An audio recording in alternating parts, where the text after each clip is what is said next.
आज हम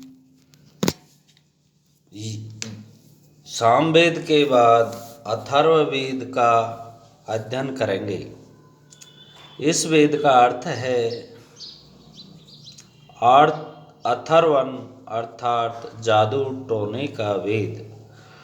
अथर्वन का सामान्यतः पुरोहित अर्थ मानने से यह पुरोहितों का वेद भी कहा जा सकता है। ईरान के प्रसिद्ध ग्रंथ अवेस्ता में अथर्वन शब्द की उपलब्धि भारत ईरान युग के साथ इसे संबद्ध कर देती है। अग्नि पुरोहित के अर्थ का अभिव्यंजक यह शब्द ईरान के लोगों के लिए प्रयुक्त अग्नि पूजक शब्द की पुष्टि करता है। भारत की अग्नि पूजा तो प्रसिद्ध है ही, अथर्वन का जादू टोना रूपी अर्थ अवेस्ता के मार्गी शब्दार्थ से तुलनीय है। अथर्ववेद का प्राचीनतर नाम अथर्वांगिरस था। इस शब्द में अथर्वन तथा आंगिरस का संयोग है। कालांतर में संक्षिप्त होकर यह अथर्ववेद कहलाने लगा। अथर्वन शब्द से तो पवित्र या श्वेत अभिचार, जादू टोना और अंगिरस से अपवित्र या काला जादू का अर्थ ग्रहण किया जाता है। अथर्वन से प्रसन्नता का आधान किया जाता है और अंगिरस से शत्रुओं का विनाश अपेक्षित है।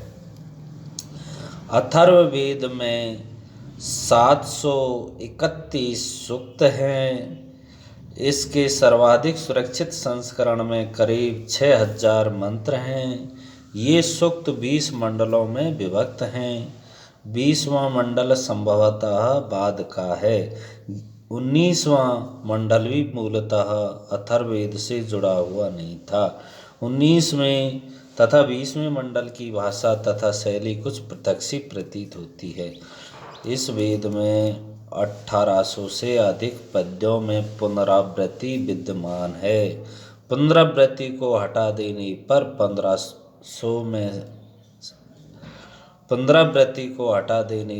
1500 से कुछ अधिक पद्य अवशिष्ट रहते हैं। इनमें से 75 के अतिरिक्त शेष पद्यों का अधिकांश ऋग्वेद में साम्य रखता है। समानता से युक्त पद्यों का अर्धांश ऋग्वेद के 10वें मंडल में उपलब्ध है। अवशिष्ट अर्धांश ऋग्वेद के प्रथम तथा अष्टम मंडल में उपलब्ध है। अथर्ववेद सूक्तों का क्रम एक निश्चित योजना पर आधारित है। संपादकीय कौशल भी सर्वत्र परिलक्षित है।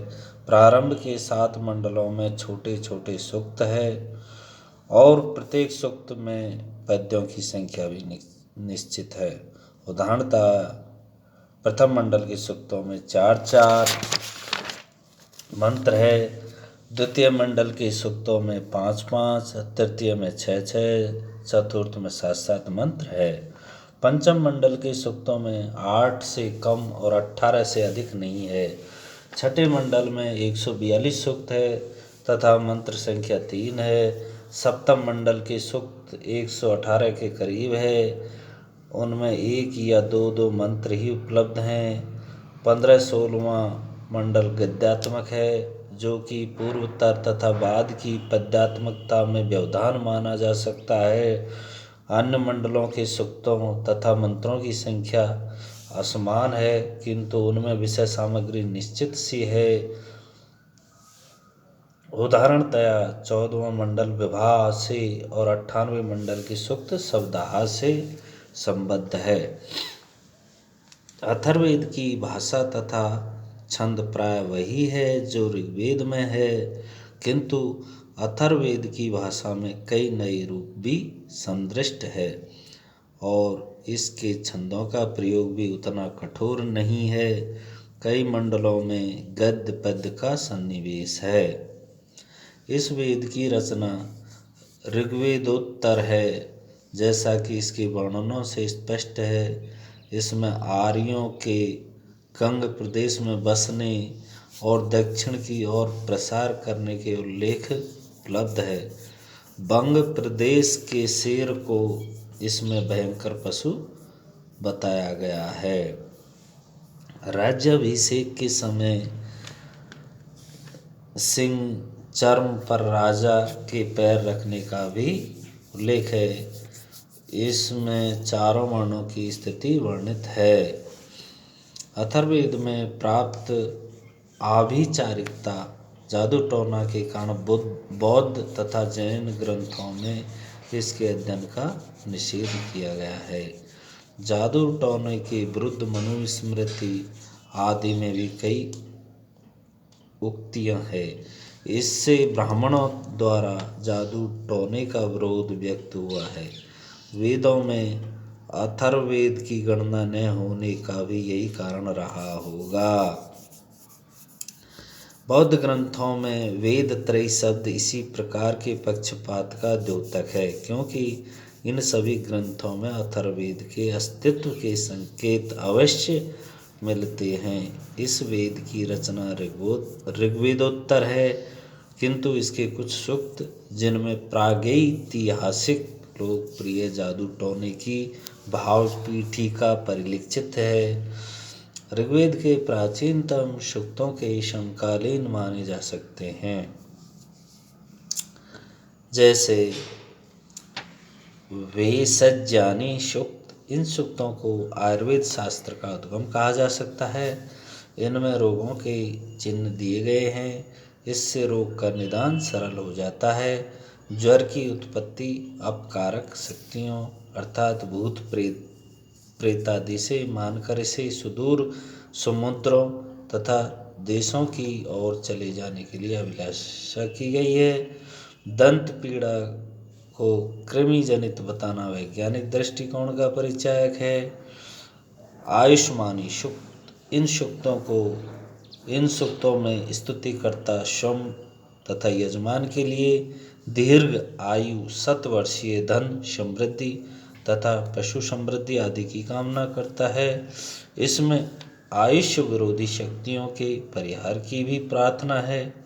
पौष्टिकानी सूक्त। इन सूक्तों में स्वास्थ्य विषयक उद्भावनाएं तथा कामनाएं उपलब्ध है। औद्वाहिक सूक्त। कुछ सूक्तों में वर वधु की प्राप्ति, गर्भ कामना, पुत्र कामना, भ्रूण रक्षा तथा सद्यजात शिशु की रक्षा की अभिलाषा व्यक्त की गई है।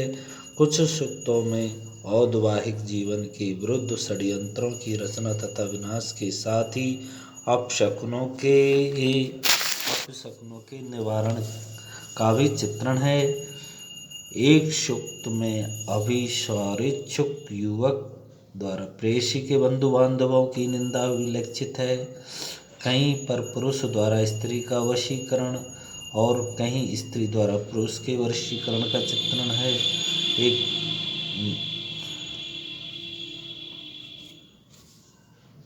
इस अथर्ववेद में पाप, अपराध, दुर्भाग्य तथा बुराई में अंतर नहीं किया गया है। इनके निवारण के लिए उपयुक्त सूक्तों का रोगों के निवारणार्थ भी किया जाता था। जैसे दशमंडल के 33 सूक्त में कवच की स्तुति करते हुए पापादि अपराधों के निवारण के साथ साथ सभी रोगों की चिकित्सा भी चाही गई है। इस प्रकार से विभिन्न सूक्तों में अथर्ववेद में इस प्रकार का वर्णन किया गया है।